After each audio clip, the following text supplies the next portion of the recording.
आपकी नज़र में एक सफल इंसान की परिभाषा क्या है? बहुत मुश्किल प्रश्न है। जी। बहुत लंबी लाइन है सफल की। तो आप उत्तराखंड युवा जो देख रहे हैं इस वक़्त, उन्हें कुछ ऐसे आदर्शों के नाम बताना चाहोगे, जिनकी जीवनी को उन्हें देखना चाहिए, पढ़ना चाहिए और उनसे सीखना चाहिए? आज उत्तराखंड का समाज या पूरा युवा देखिए अजीत डोभाल जी। गढ़वाल भवन, गढ़वाल भवन हमारे लिए देवालय है। वीर चंद्र सिंह गढ़वाल, हम उसको अपना अधिनायक महापुरुष मानते हैं। आपके जीवन का कोई एक अफ़सोस?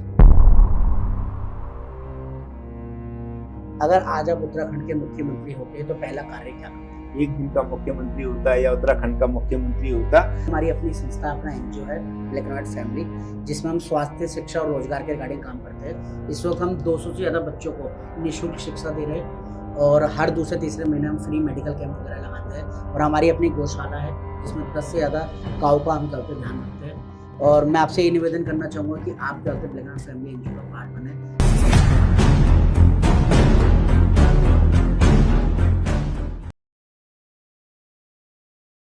हेलो, नमस्ते, अस्सलाम वालेकुम, सत श्री अकाल। ब्लैक एंड व्हाइट फैमिली, मैं हूं अंकित सिंह रावत, आपका अपना होस्ट और दोस्त।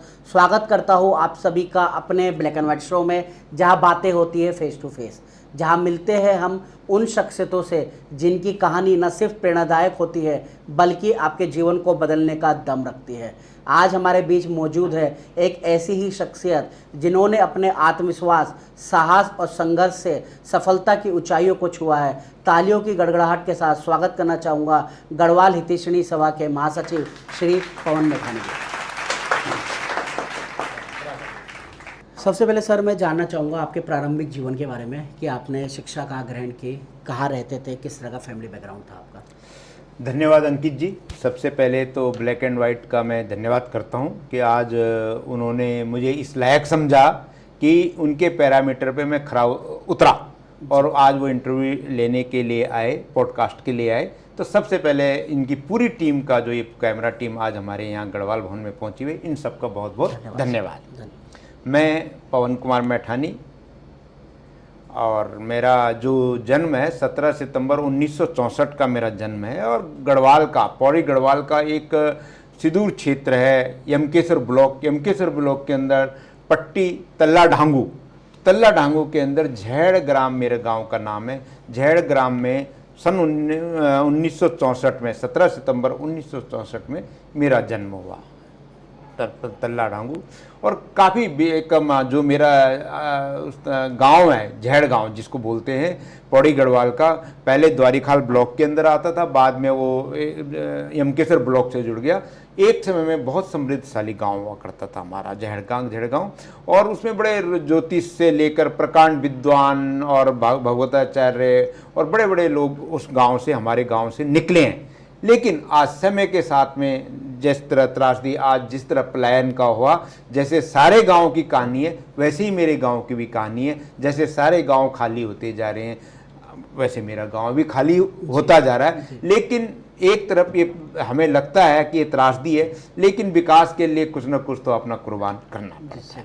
तो सन 1974 में अपने गांव में मैंने जन्म लिया। अपने गांव की प्राइमरी स्कूल में मैंने चौथी तक पढ़ाई अपने गांव के स्कूल में ही पढ़ाई करी। अपने मेरे जो झैड़ गांव में जो हमारा प्राइमरी स्कूल था उसी गाँव में चौथी की शिक्षा प्राप्त कर, मेरे पिताजी दिल्ली में रहते थे, रूपनगर में मेरे पिताजी रहते थे, दिल्ली में सर्विस करते थे। चौथी करके दिल्ली में आ गया था और आगे की शिक्षा मैंने रूपनगर नंबर 1 होती थी वहाँ से की। और 2 साल के लिए मैं 10वीं के लिए 9वीं 10वीं के लिए यमुना विहार नया स्कूल खुला था, क्योंकि हम बाद में रूपनगर से शिफ्ट होकर भजनपुरा आ गए थे। तो 9वीं और 10वीं के लिए मैं यमुना विहार कोएड स्कूल था, पहली बार खुला था, उसमें मैं आया। और उसके बाद पुनः उसी रूपनगर नंबर 1 में 11वीं 12वीं मैंने फिर रूपनगर नंबर 1 से ही की। उसके बाद मेरी ग्रेजुएशन दिल्ली विश्वविद्यालय के कॉलेज सत्यवती कॉलेज से हुई। सत्यवती कॉलेज में मैं 84 में मैंने एडमिशन लिया, 82 में मेरी 10वीं हुई, 84 में मेरी 12th हुई और 87 में मैंने ग्रेजुएशन की। तो सत्यवती कॉलेज का मैं 2 बारी, पहले 1985 में स्टूडेंट यूनियन का जॉइंट सेक्रेटरी रहा और 86 में जनरल सेक्रेटरी रहा। दोनों बार बाई बैलेट से हम लड़े। इसी दौरान में उत्तराखंड छात्र संगठन दिल्ली विश्वविद्यालय के अंदर हुआ करता था। उस दौरान हमारे बहुत सारे मित्र हुआ करते थे, साथी हुआ करते थे। दयाल सिंह भंडारी थे, जगदीश सिंह बिष्ट थे, प्रेम सिंह रावत होते थे, खुशहाल सिंह रावत हुआ करते थे, भास्करानंद तिवारी होते थे, दिनेश बड़ोला होता है, परिपूर्णानंद गैरोला होते थे। ये बहुत सारे लोग हमारे उस टाइम के साथी हुआ करते थे। और उस उत्तराखंड छात्र संगठन भी हम लोगों ने उस टाइम चलाया। और उसके बाद धीरे धीरे 1991 में, उससे पहले मैं मिनिस्ट्री महिला एवं बाल कल्याण मंत्रालय के national institute public and child development में भारत सरकार में मेरी जॉब लगी। और 31 जुलाई 1991 में दिल्ली विश्वविद्यालय का बहुत प्रतिष्ठित कॉलेज PGDAV इवनिंग कॉलेज मैंने ज्वाइन किया, जिससे अभी मैं 31 मई को ही मैं सेवानिवृत्त हुआ हूँ। और फिर 2 जुलाई से मैंने कॉलेज में एज ए कंसल्टेंट ज्वाइन कर लिया। 2 जून से एज ए कंसल्टेंट मैंने ज्वाइन कर लिया है। बहुत ही इंस्पायरिंग जर्नी है सर आपकी। मैं जानना चाहूँगा, जैसे कि इस वक्त आप गढ़वाल हितैषणी सभा के महासचिव हैं, आपका इस संस्था से जुड़ाव कैसे हुआ, उस जर्नी के बारे में आप बताना चाहेंगे? गढ़वाल हितैषणी सभा के बारे में आपने बहुत अच्छा प्रश्न किया है। गढ़वाल हितैषणी सभा दिल्ली की एक बहुत ही बड़ी संस्था है। अभी इसने 2023 में अपना शताब्दी वर्ष 100 साल पूर्ण किए हैं इसने। और गढ़वाल हितैषणी सभा का जो हमारा जुड़ाव है, मेरा जुड़ाव है, जब मैं 1985, 86, 86, 87 में दिल्ली विश्वविद्यालय के सत्यवती कॉलेज स्टूडेंट का छात्र संघ का जनरल सेक्रेटरी हुआ करता था, तो किसी न कई कारणों से मैं इस भवन में कई कार्यक्रमों में आता रहता था। और कभी श्रीदीप सुमन जी की जयंती में, या दूसरे कभी कोई मिनिस्टर की कोई मीटिंग यहाँ पर हो रही है, न कोई कार्यक्रम में जुड़े हुए थे। और 2004 में जाके मैं इसका मेंबर बना, इसका आजीवन सदस्य बना। 2004 से मैं इसका आजीवन सदस्य हूँ। और 2013 में पहली बार हमने कार्यकारिणी का चुनाव लड़ा, जीते। 2018 में मैंने उस टाइम तत्कालीन हमारे अध्यक्ष मोहब्बत सिंह राणा जी होते थे, उनके नेतृत्व में चुनाव लड़ा। 2018 से 21 तक मैं जनरल सेक्रेटरी रहा। उस दौरान मेरे साथ पहले मोहब्बत सिंह राणा जी थे, बीच में मध्यकाल में कार्यकाल में उनका स्वर्गवास हो गया अचानक। तब हमारे श्री नरेंद्र सिंह नेगी जी अध्यक्ष बने, उनके साथ हमने काम किया। फिर अब 16 मार्च 2025 में गढ़वाल हितैषणी सभा के फिर चुनाव हुए। और दोबारा आप सब भाइयों के लोगों ने अपने अध्यक्ष श्री सूरज सिंह रावत जी के नेतृत्व में हमारा पूरा पैनल आया। और इस टाइम में गढ़वाल हितैषणी का महासचिव का पद देख रहा हूँ। जैसे कि आपने बताया कि आप पहले भी महासचिव थे और अभी आप दोबारा क्या कहते हैं महासचिव बनकर आए, तो आपको क्या लगता है उस वक्त के हालात जब आप छोड़कर गए थे और आज आप दोबारा जब कहते हैं इस पद पर आए, उन हालातों में क्या क्या डिफरेंसेस है और क्या क्या आपको कदम उठाने हैं? गढ़वाल हितैषणी सभा के सामाजिक संस्थाएं जो दिल्ली की हैं, इसके अन्य संस्थाओं से बड़ी अजीब सी स्थिति है। क्योंकि सबसे बड़ी बात, यहाँ काम करना एक चुनौती है। और चुनौती के रूप में यहाँ सबसे बड़ी बात कोर्ट केसेस, बहुत सारे कोर्ट केसेस हैं। जब हम 2018 से 21 से आए थे तब भी कोर्ट केसों का जंजाल था। हमने कुछ कोर्ट केस उस दौरान कम किए थे। फिर अब आ जाएं तो विरासत में हमें तब भी कोर्ट केस मिले थे, आज भी कोर्ट केस मिले। और उन कोर्ट केसों से सबसे बड़ा तो गढ़वाल भवन के अंदर आप अभी जब आपने एंटर किया होगा इसके अंदर, तो ये एक रेमेंट सेल वाले की बोर्ड देखे होंगे आपने बाहर, या नहीं देखी तो वो इसके फर्स्ट फ्लोर पे रेमेंट सेल की एक सेल लगती है। और इस सेल वाले से गढ़वाल भवन से उसको खाली कराने के लिए हमारी पूरी टीम या हमारी पूर्ववर्ती सभी कार्यकारिणी 2008 से लड़ाई लड़ रही है। और वो लड़ाई आज भी जारी है। तो जो 2021 में जिस लड़ाई को हम छोड़ गए थे, 2025 में इस उम्मीद के साथ कि इस लड़ाई को हम जीतेंगे, वो लड़ाई हमने फिर जारी रखी हुई है। गढ़वाल हितैषणी सभा, जैसे आपने बताया कि 2023 में शताब्दी वर्ष पूरा कर चुके हैं, सबसे पहले तो उसके लिए आपको बधाई देना चाहूँगा।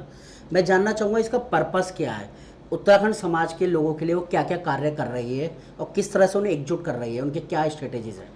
देखिए, गढ़वाल हितैषणी सभा पार्टीशन से पहले, जब 1923 है, जब भारत आज़ाद भी नहीं हुआ था, पाकिस्तान या हिंदुस्तान नहीं बना था, तो लाहौर से पुराने मतलब तब से स्थापित है।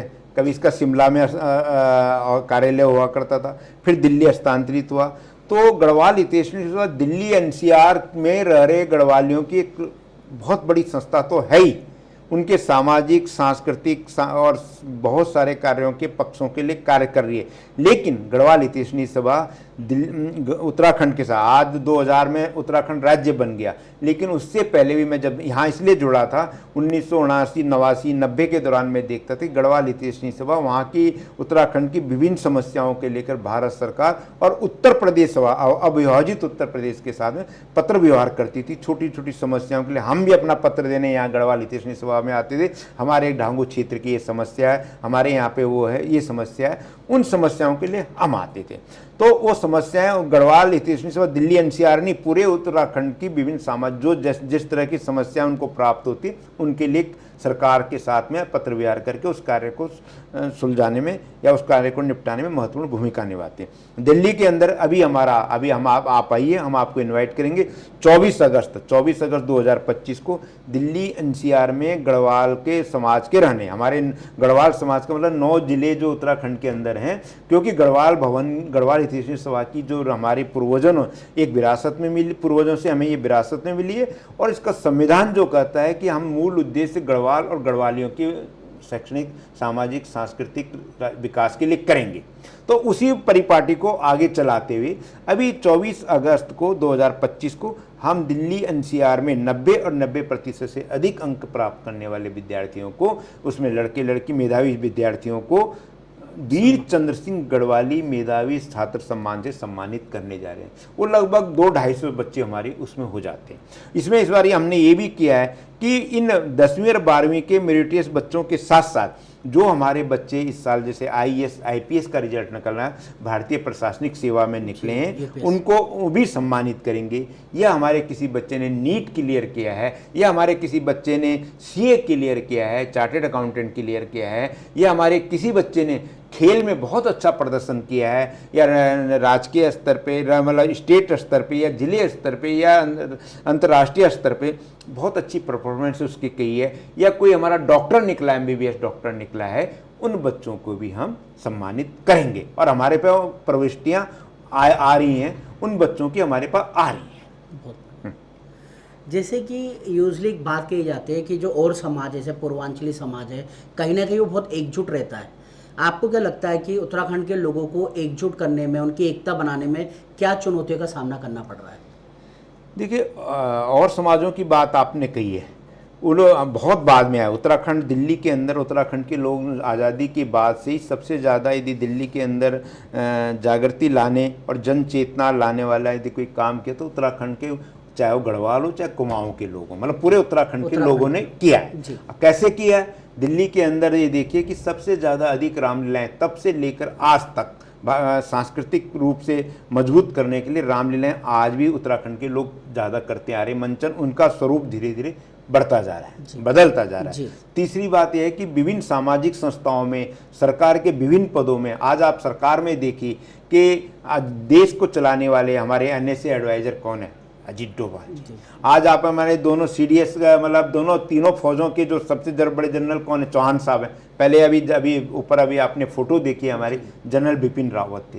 तो और बड़े बड़े ब्यूरोक्रेट्स, एक से बढ़कर एक ब्यूरोक्रेट्स आप देखेंगे कि उत्तराखंड को चलाने वाले कौन लोग, देश को चलाने में उत्तराखंड की लोगों की बड़ी भूमिका है। तो जिस समाज में ज़्यादा शिक्षित लोग होते हैं, ज़्यादा ऊर्जावान लोग होते हैं, तो उसको एकजुट रखने में चुनौतियां तो होती हैं, लेकिन फिर भी एकजुट है। यदि ऐसा नहीं होता तो गढ़वाल हितैषणी सभा अपना 100 साल नहीं मनाती, बिखर जाती। लेकिन संस्थाएं बिखरती नहीं है, संस्थाओं में मंथन चलता है, संस्थाओं में चिंतन चलता है। मतभेद हो सकते हैं, मतभेद भी किस बात का मतभेद है? समाज में एक आदमी आज एक्टिव है, कल वो एक्टिव नहीं रह सकता, आज जो सक्रिय है वो कल सक्रिय नहीं रह सकता। तो निरंतर धारा के अंदर समाज के साथ लोग इस यात्रा में चलते रहते हैं, कुछ बिछड़ते रहते हैं, फिर नए लोग आते रहते हैं, जुड़ते रहते हैं, लेकिन संस्थाएं कभी खत्म नहीं होती हैं। गढ़वाल हितैषणी सभा भी उनमें से एक है। उसने 100 साल की अनवरत यात्रा अपनी करी है और आगे भी 100 साल, पता नहीं कितने 100 साल की यात्रा जारी रहेगी। इसमें पद है, आज जनरल सेक्रेटरी मैं हूँ, मेरे से पहले कोई और था, उससे आप ये पूरी लिस्ट देख रहे हैं, अध्यक्ष कोई और थे, आज अध्यक्ष कोई और है, कल कोई और होगा। लेकिन गढ़वाल हितैषणी सभा, गढ़वाल भवन जो यहाँ पर आप देख रहे हैं, ये यहीं रहेगा, सभा यहीं रहेगी। सिर्फ इसमें व्यक्ति आते रहेंगे, जाते रहेंगे, अपनी इच्छा से जुड़ते रहेंगे। बहुत बढ़िया। जैसे कि आपका इतना लंबा सामाजिक जीवन रहा है, अगर कोई नया इस वक्त युवा अगर आपको देख रहा हो और वो भी एक सामाजिक जीवन जीना चाहता हो, उसको आप क्या सलाह देना चाहेंगे? देखिए, हमने कड़ा परिश्रम किया है। सामाजिक जीवन का मतलब लोग ये लगा लेते हैं कि बहुत अंतर आ गया। 2000 सन जब से ये व्हाट्सएप आया है, जी। इससे पहले लोग रचनात्मक कंस्ट्रक्टिव वर्क जमीन पे रख कर करते थे, मतलब धरातल पे रख के करते थे, ग्राउंड लेवल पे करते थे, जिसकी कहीं कोई खबर किसी को नहीं लगती थी। आज लोग काम बहुत कम कर रहे हैं और व्हाट्सएप पे उसका पब्लिसिटी बहुत ज्यादा कर रहे हैं, तो दिखावा ज्यादा हो गया। तो दिखावा होने से ग्राउंड लेवल पे वर्क कम हो गया। लेकिन हम आपको बताएं कि हम आज से नहीं है, 1984 से मैं स्टूडेंट यूनियंस का जनरल सेक्रेटरी रहा, जॉइंट सेक्रेटरी रहा, उसके बाद उत्तराखंड छात्र संगठन में रहा, उसके बाद दिल्ली के अंदर हम एक नमस्कार देवभूमि भी हुआ, उसके भी उसमें सक्रिय रहे। उत्तराखंड लोक मंच से उस टाइम पहले वो राज्य मंच उसका नाम था, उसका भी मैं आज जनरल सेक्रेटरी हूँ। उसके अध्यक्ष जो हमारे ब्रिज मोहन उप्रेती जी, बिट्टू भाई जी हैं, वहाँ मतलब 1993 से हम उसमें लगातार सक्रिय हैं। तो मैं युवाओं को ये कहने का मतलब है कि जब तक हम ईमानदारी से प्रयास नहीं करेंगे और मेहनत से नहीं करेंगे तो कोई शॉर्टकट नहीं है। आप 1-2 साल तो शॉर्टकट से आगे बढ़ जाएंगे, अपनी चालबाजियों से आगे बढ़ जाएंगे, लेकिन अंततः समाज में आपकी पहचान आपके कार्यों से होगी, आपके व्यवहार से होगी, आपकी जो सोच से होगी। हर आदमी हम समझते हैं कि सामने वाला बेवकूफ़ है, सामने वाला बेवकूफ़ नहीं है, सामने वाला बहुत समझदार है।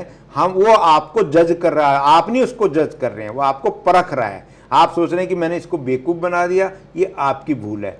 वो समाज आपको देख रहा है, समझ रहा है, परख रहा है। तो इसलिए समाज की कसौटी पे खरा उतरने के लिए आपको अपने कार्यों के प्रति ईमानदार होना पड़ेगा, अपनी सोच के प्रति ईमानदार होना पड़ेगा, अपने व्यवहार में निष्पक्षता लानी पड़ना होगा। चाहे आपके इस ईमानदारी और निष्पक्ष सोच के साथ में काम करते हुए कोई आपसे नाराज होता है तो होता रहे, आप सबको खुश नहीं कर सकते, लेकिन आपने अपनी दिशा नहीं बदलनी।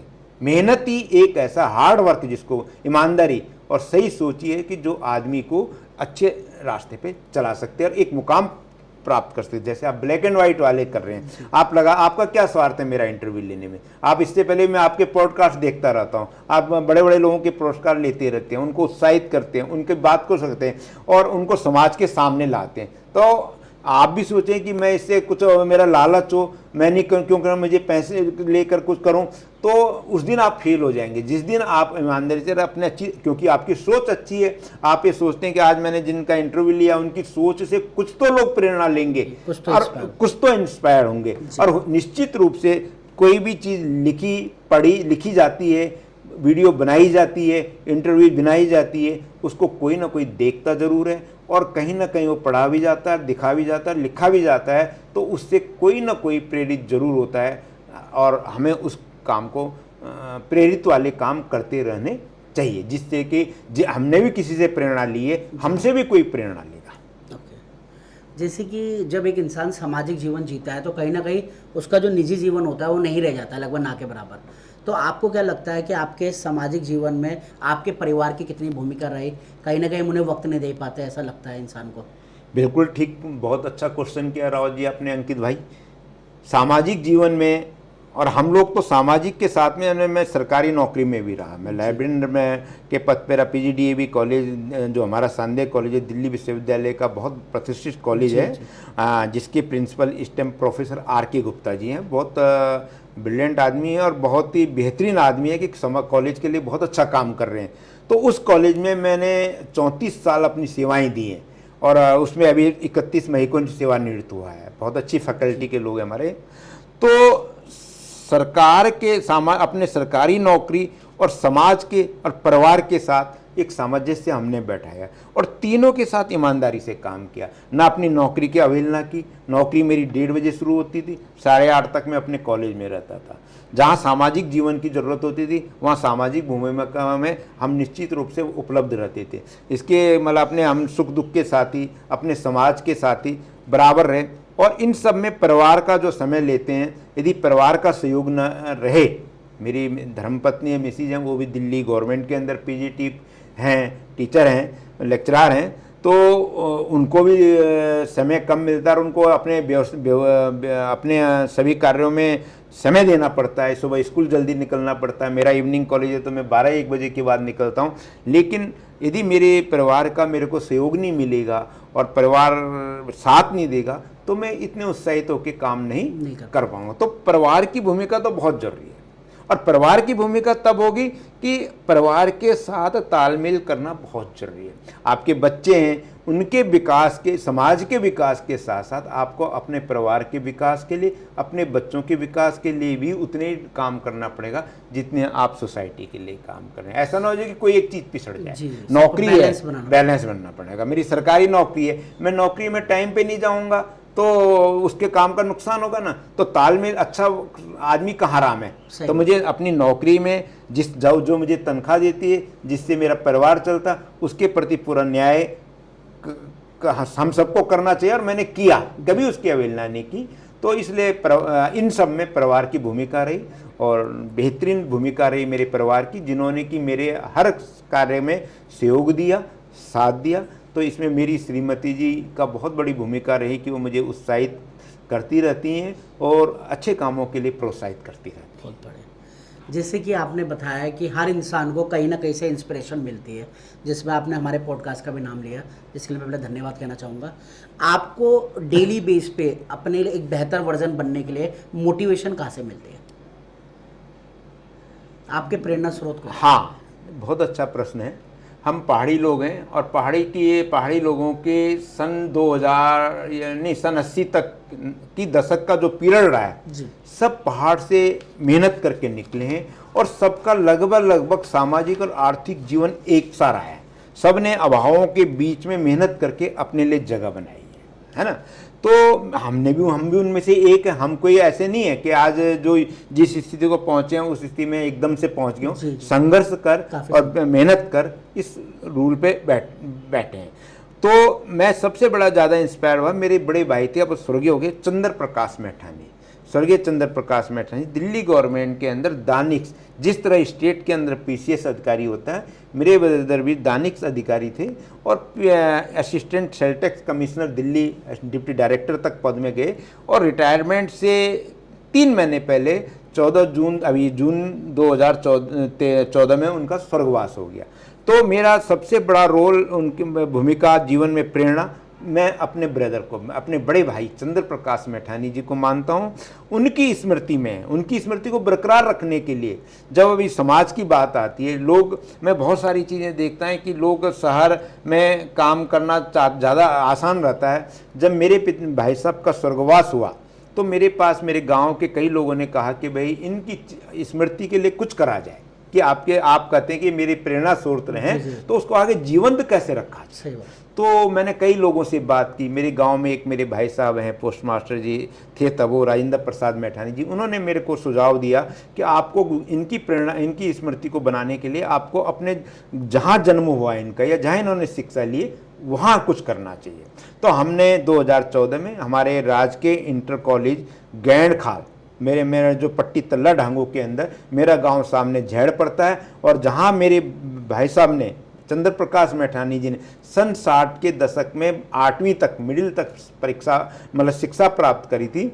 हमने वहाँ के स्कूल से संपर्क किया, वहाँ के प्रशासन से संपर्क किया कि हम अपने ब्रदर की चिरस्थायी स्मृति बनाने के लिए और यहाँ के बच्चों को प्रोत्साहित करने के लिए चंद्र प्रकाश मैठानी जी के नाम पे कोई पुरस्कार स्थापित करना चाहते हैं। तो वहाँ पे उस टाइम कृष्ण कुमार भट्ट जी प्रिंसिपल थे, उदय सिंह नेगी जी थे, एक राजेश मैठानी जी थे, ये फैकल्टी मेंबर थे।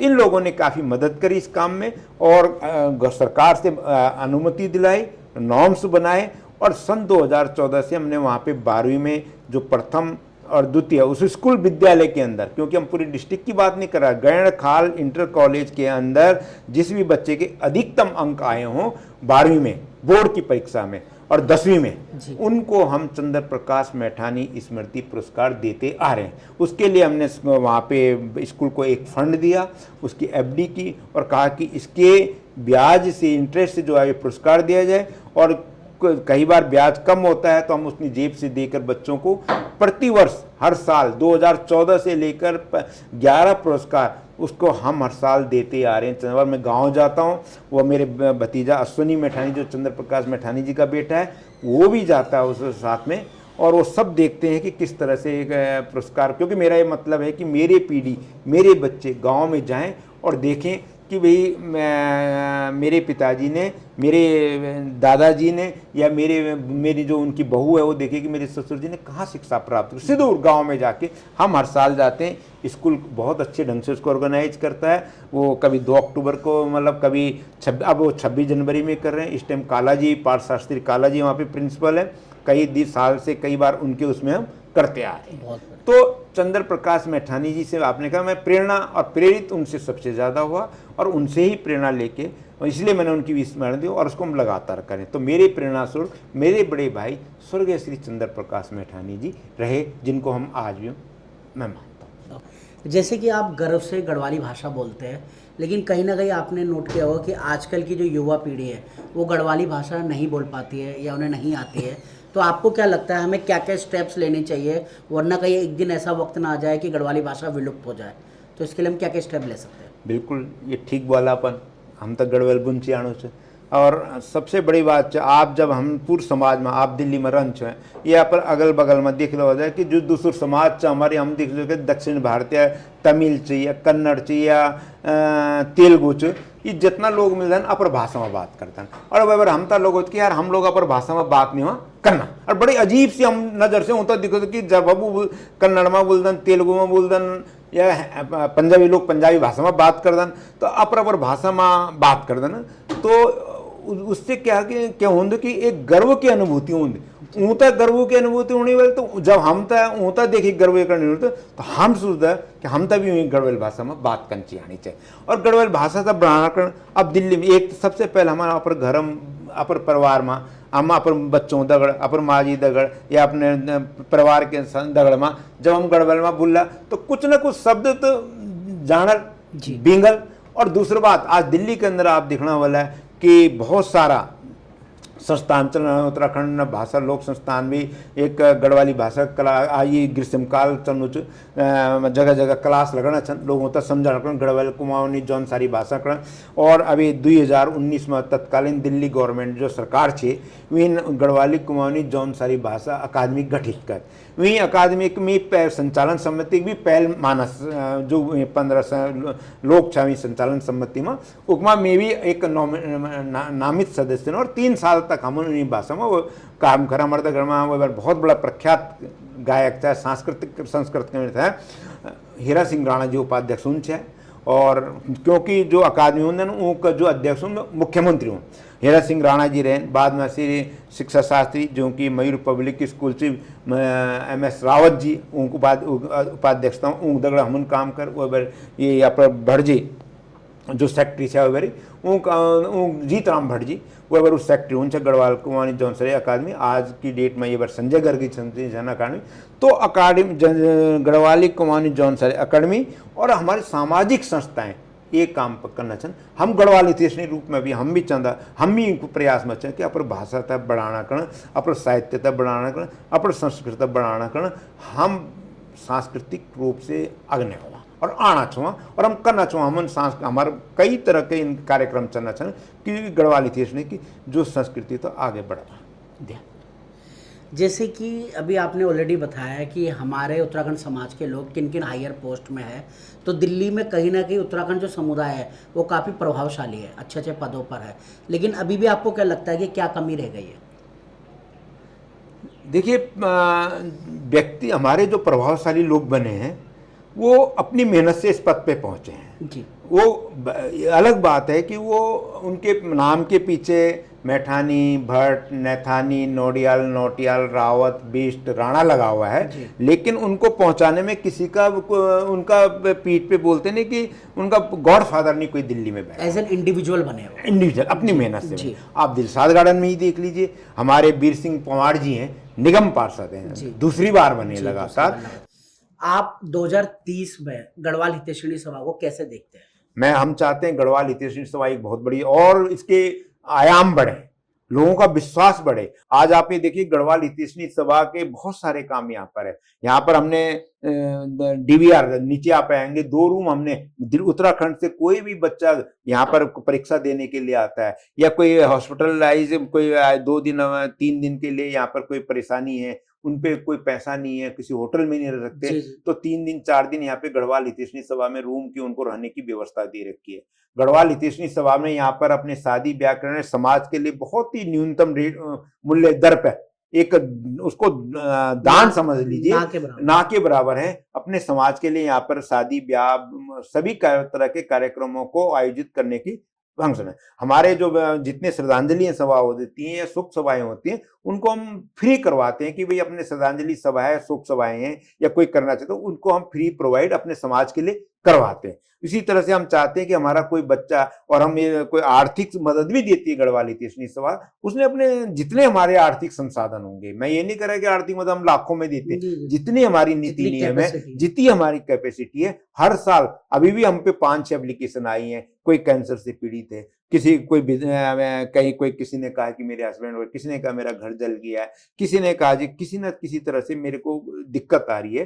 तो हमारी एक गढ़वाल हितैषणी सभा की हमारे जैसे प्रताप सिंह महर जी कार्यकारिणी सदस्य, उनकी चेयरमैनशिप में हमने एक आर्थिक सहयोग सम्मति बना कमेटी बनाई हुई है, वो एप्लीकेशन आती है उनको सहयोग करते। तो मतलब गढ़वाल हितैषणी सभा एक दिल्ली के अंदर, दिल्ली एनसीआर के अंदर एक मल्टी आयाम, बहुत प्रतिभा, इसका मतलब बहुत बड़ा फलक है। इसको कभी भी हल्का ना हम ले। एक गढ़वाल हितैषणी सभा के बड़े बड़े लोग इसके, अभी हमने पिछले महीने एक अपने ऐसे उमेश सिंह नेगी जी जो हमारे 65 में अध्यक्ष रहे, उनके घर पे गए, 101 साल के थे, उनका हम नोएडा में गए, 100 साल उन्होंने पूरे किए 12 जून को, उनके घर पे हम गए। तो हमने देखा जब सन 65 में, आज हमारे उनकी बेटी सन 65 में डॉक्टर बन गई थी, उनके पोते डॉक्टर है, उनका बेटा साथ ज्यादातर परिवार इंजीनियरिंग का है। तो ऐसे ऐसे लोग, महसानंद कर्णवाल हुए, गोविंद, ये जो पूरी लिस्ट हमारी लगी हुई है, आप ये देख रहे हैं कि हमारे आनंद सिंह नेगी जी हुए और गोविंद राम चंदोला जी हुए, ये सारे आप देख रहे हैं, मुरारी सिंह पंवार जी हुए, मेहमानंद द्विवेदी जी हुए, ये सारी लिस्ट लगी है, गंभीर सिंह नेगी जी हुए, अभी सूरज सिंह रावत जी, हमारे मोहब्बत सिंह राणा जी, नरेंद्र सिंह नेगी जी, एक पूरी लिस्ट जो ऐसे लोगों की है। अभी इस मेरे से इस कार्यकारिणी से पहले अजय सिंह बिष्ट इसके अध्यक्ष रहे। तो सारे लोग बड़े अच्छे, एक रसूखदार लोग, प्रभावशाली लोग गढ़वाल हितैषणी सभा के अध्यक्ष रहे।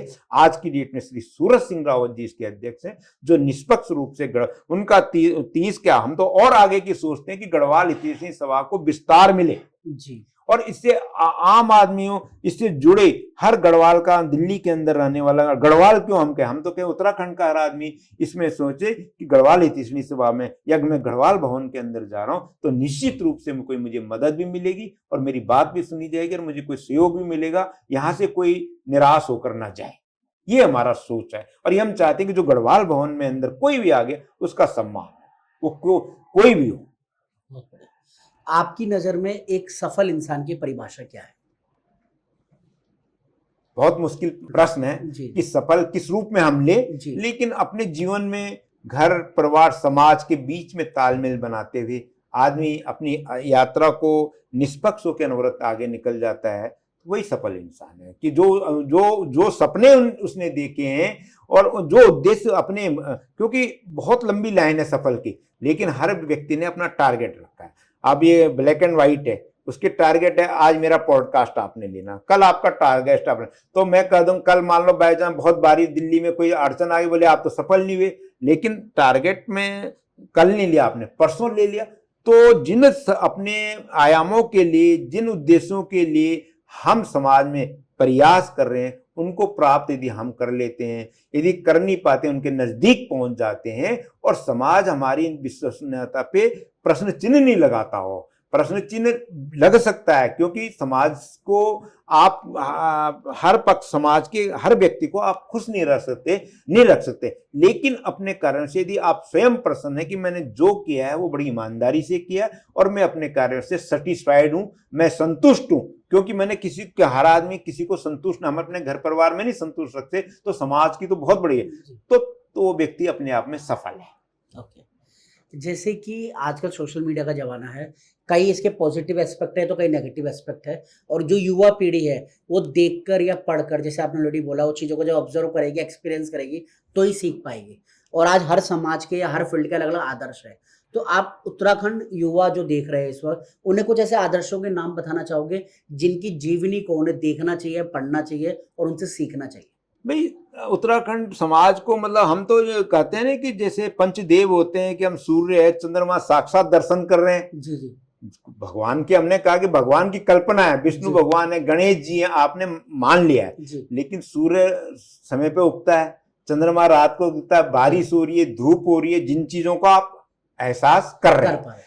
तो हम दूर क्यों जाएं। आज उत्तराखंड का समाज या पूरा युवा देखिए, अजीत डोभाल जी को देखिए ना, एनएसए हैं, जी जी देश के प्रधानमंत्री जिनसे सलाह लेता हो, जिनकी सलाह पे चलता हो देश।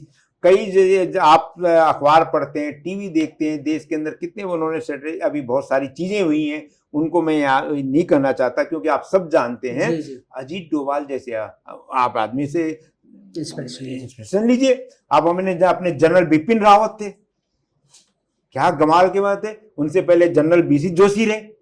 तो हमारे मतलब ये जीवंत लोग हैं, जी जीवंत लोग हैं। अभी हमारे और भी लोग हैं, अभी हमारे प्रभाता रोहिणी में बिछिंद्री पाल, सुश्री बिछिंद्री पाल रही, या और भी हमारे बहुत सारे लोग आज की डेट में ये हैं कि जो जीते जागते लोग हैं, जो संस्कृति और सामाजिक रूप से बड़े सक्षम हैं। और हमारे युवाओं को दूर जाने की जरूरत नहीं है। देखिए कि इन लोगों ने, अभी आपने एसीपी ललित मोहन नेगी जी, कई बार उनको राष्ट्रपति अवार्ड मिला, क्यों मिला? उनके अच्छे कामों की वजह से मिला। क्यों मिला? उनके जांबाज कार्यों के लिए मिला, क्योंकि राष्ट्रपति मेडल हर एक को तो नहीं मिलता। जी सर। मतलब हजारों लोग दिल्ली पुलिस के अंदर, लाखों लोग सर्विस करते होंगे, लेकिन एक आदमी को 5 बारी मिलना तो बहुत बड़ी बात। तो इंस्पायरेशन हमें दूर नहीं जाना। हम कहें कि कभी ठीक है, इंस्पायरेशन लेने के लिए तो आदमी, हमारा पूरा उत्तराखंडी देवभूमि है, वहां की तो हर चीज, सोम बहुत कल्याण वाली जो बात करते हैं, या स्वस्ति न इंद्र वाली जो हम बात करते हैं, सर्व कल्याण की जो बात, तो देवभूमि उत्तराखंड ही सारी इंस्पायरेशन है। 4 धाम के हम नेतृत्व करते हैं, लेकिन हमें यदि सबसे नजदीक, तो जो हमारे सबसे नजदीक रहते हैं, आज दिल्ली के अंदर बहुत सारे लोग ऐसे हैं कि जो जिनसे हम इंस्पायर हो सकते हैं और हो रहे हैं। हमारे बहुत सारे बड़े बड़े अधिकारी हैं, बहुत सारे नाम हैं यहाँ पे, अभी कई नाम में इस टाइम ध्यान नहीं आ रहा, लेकिन जो हमारा पता, आप मीडिया में आप हैं, आप मीडिया फील्ड को देखिए, हमारे लोग छा रहे हैं। हमारी मतलब उत्तराखंड राज्य आंदोलन के अंदर जितना संघर्ष लोगों ने उसको पाने के लिए लड़ाई लड़ी, उतना ही संघर्ष दिल्ली के अंदर जो उत्तराखंड के लोग थे, मीडिया के अंदर, अखबारों के अंदर, उन्होंने उस लड़ाई को छापा, उस लड़ाई को दिखाया और आवाज सरकार तक पहुंचाई। तो उनकी भी बड़ी भूमिका है। तो इंस्पायरेशन हम किसी भी स्तर पे हो सकते हैं, और हो रहे हैं हमारे लोग, तभी तो आगे बढ़ रहे हैं। हमारा एक से एक रत्न है, हमारे समाज के लोग हर जगह पे, हर क्षेत्र नेतृत्व दे रहे हैं, और बहुत बढ़िया नेतृत्व दे रहे हैं। मैं तो अब गढ़वाल इतिश्री सभा में मैं लगातार देखता रहता हूँ, बड़े आईएएस अधिकारी, आईपीएस अधिकारी, शिक्षाविद हमारे हुए, पुलिस अधिकारी हैं, हमारे डॉक्टर हैं, हमारे बड़े बड़े लोग, और बिल्कुल शांत भाव से सामाजिक जीवन जीते हुए अपनी सेवाओं को दे रहे हैं। बहुत बढ़िया। जो हमारा नेक्स्ट सेगमेंट है, रैपिड फायर राउंड है, उसमें जो भी मैं क्वेश्चन है, जो भी शब्द बोलूं, आपके दिमाग में उससे रिलेटेड जो भी कुछ शब्दों में या 1-2 वाक्य में जो भी चीज आए आपको बोलनी है। गढ़वाल भवन। गढ़वाल भवन हमारे लिए एक देवालय है।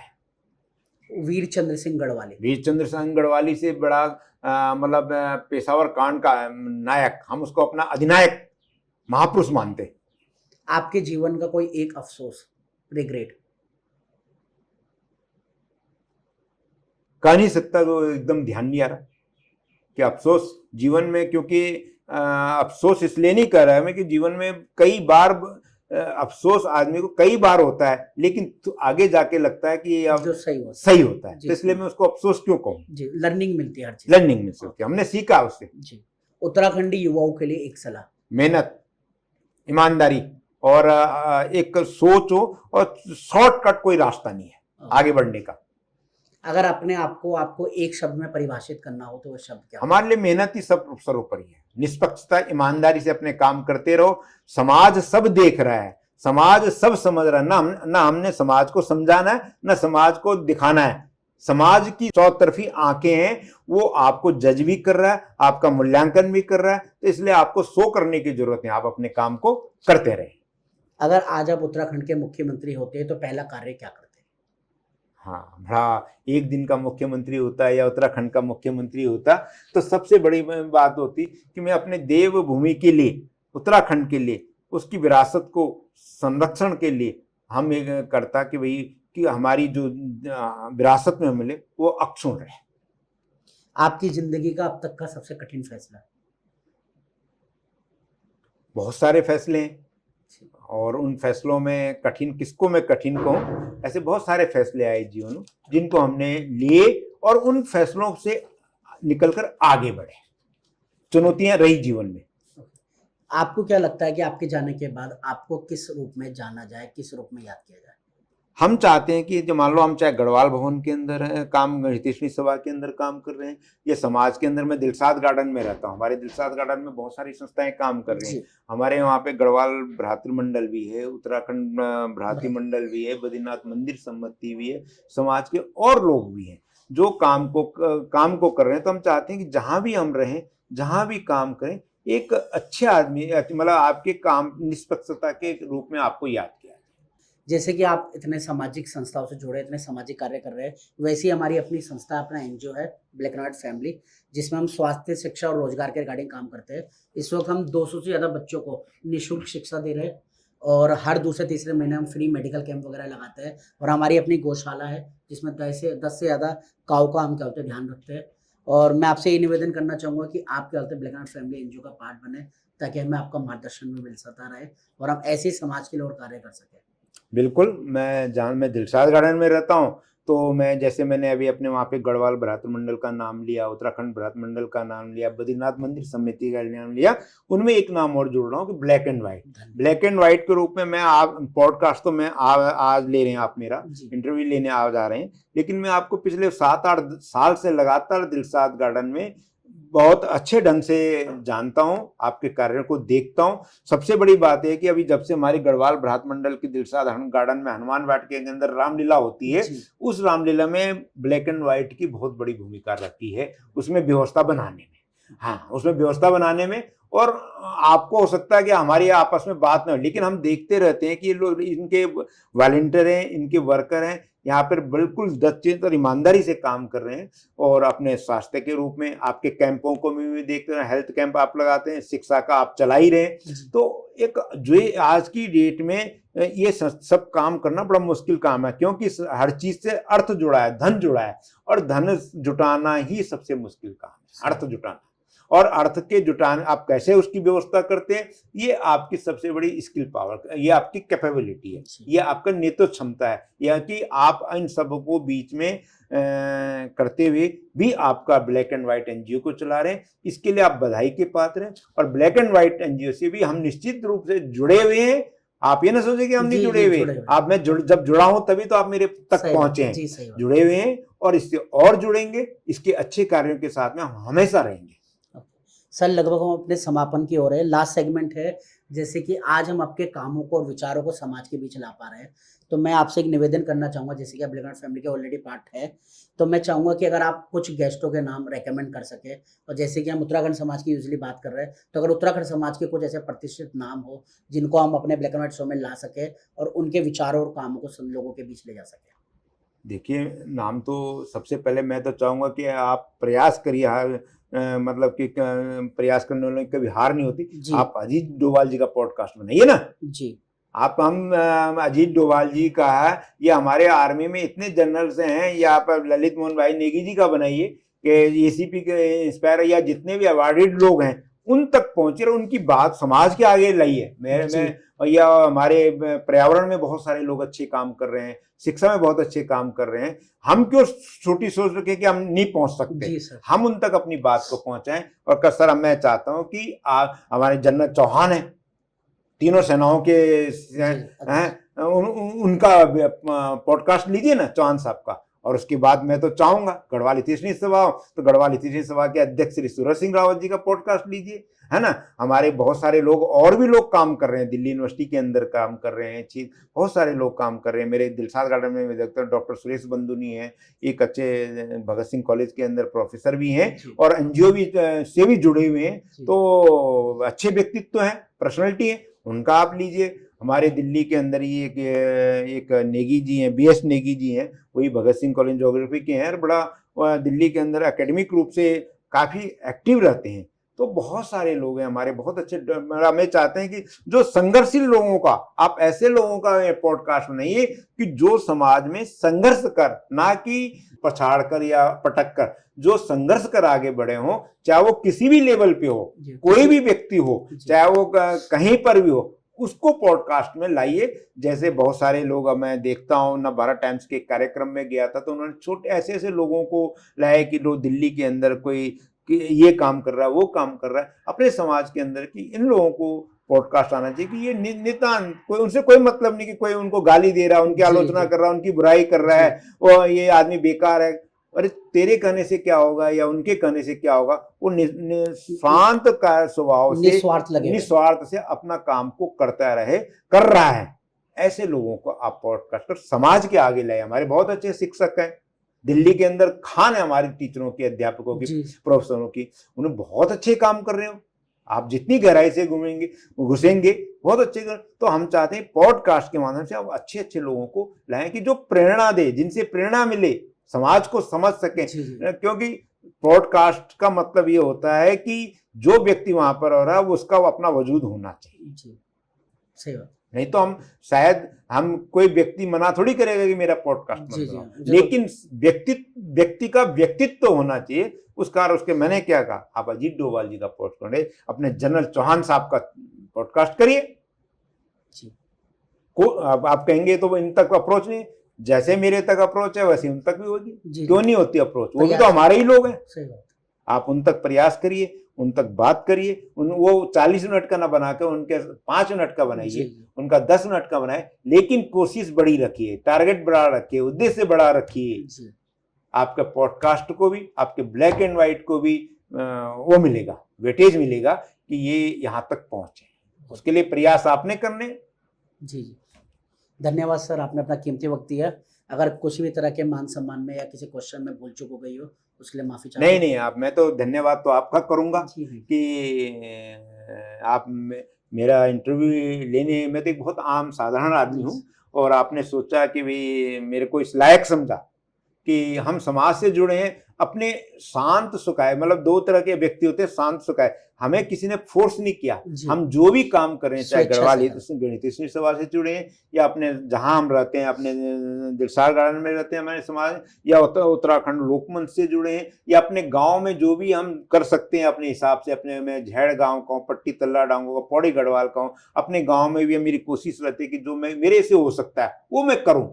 तो उनके लिए मुझे कोई नहीं कहता कि तुम ये करो, वो मैं अपने शांत स्वभाव के लिए करता हूँ, अपने शांत सुखाई के लिए, अपने मन की आत्मिक शांति के लिए करता हूँ। और एक जो देव ऋण, पितृ ऋण और मातृ ऋण होता है उसको चुकाने के लिए भी करता हूँ कि कहीं ना कहीं जिस धरती में हमने जन्म लिया, जिस धरती का हमने अन्न खाया है, जिस धरती ने हमें इस योग्य बनाया, उस धरती का ऋण हम कहीं ना कहीं, चाहे उसका अंश ही 0 पॉइंट भी हम कुछ कर सकें, अपने को धन्य समझेंगे। इस काम के लिए हम इसलिए प्रतिबद्ध हैं। और देखें, यात्रा है, ईश्वर चाहेगा। ईश्वर सबसे बड़ा कौन है? ईश्वर है जो आपको स्वस्थ रखेगा। यदि आप शारीरिक रूप से, शरीर माध्यम खलु धर्म साधनम कहते हैं, हेल्थ इज वेल्थ। शरीर मतलब क्या है? हेल्थ ही धन है। मैं अंत में ये भी कहूँ, यदि आप सक्षम नहीं है, शारीरिक रूप से अक्षम है, आप स्वयं बीमार रहेंगे तो किसी की मदद कैसे कर रहे हैं? एक दूसरे रूप से आपको आर्थिक रूप से भी संबल होना चाहिए। सामाजिक जीवन में हर जगह पे जाने, कहीं पे भी आपको जाना है, कहीं पे भी पहुंचना है, तो आर्थिक रूप से आपको मजबूत होना जरूरी है। तो उसके लिए आपको अपने को भी मजबूत बनाना है, शिक्षा से भी, व्यवस्था से भी। यदि आप कमजोर होंगे तो आप समाज की क्या मदद करेंगे? यदि मैं संबल लूंगा तभी मैं अपने छोटे भाई की, अपने दूसरे भाई की मदद कर पाऊंगा। जब मेरे पे ही कुछ नहीं होगा तो मैं दूसरे को क्या दे सकता हूँ? तो मेरा तो सब लोगों से ये प्रार्थना है कि अपने आप को सक्षम बनाएं और आप खुद को भी आगे बढ़ाएं और दूसरों को भी आगे बढ़ाएं। यही मेरा संदेश है। बहुत बढ़िया।